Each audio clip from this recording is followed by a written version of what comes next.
Yaksa kula ngagri kenyaler Prabowo habang ngawalaken mangwohe mungso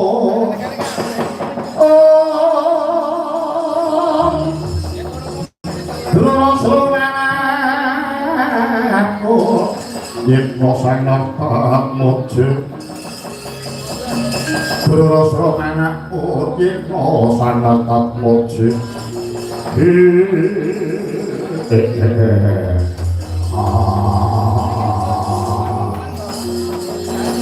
Bangku tadi hatiku aja padha dikangelan maragipun kakang kepengin ngerti pawartane kekuatane kanyuwangan jengkring saloka sepiro kandele sepiro jerone jagani nggonku temekono kanyuwangan nalika semana wis mbuhan layang pekabaran Prabu Naga Prasanta pengin dadi mantune Bathara Endra mantasane widodari Betari Subradwarta pundhut garwadi aduh kakang mas kakang Prabu piye kok dados kalungan nalika semanten kula sampun ngandhul neka telik sandi saking negari Ngrengga Bumi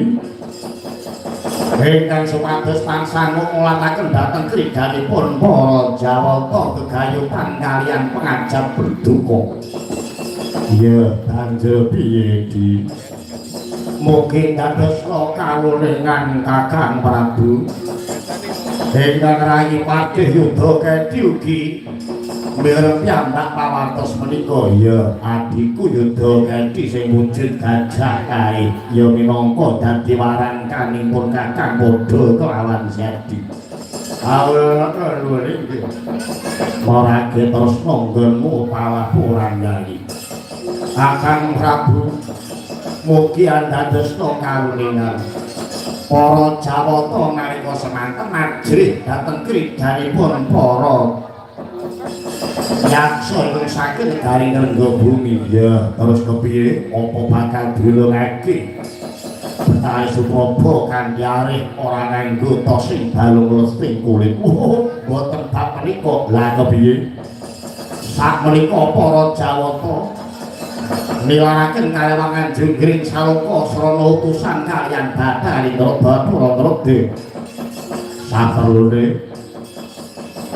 apa kanggo mapak marang panjenenganipun boten lakon napa upaya jago ingkang dipun ajab putra saking negari Mandura.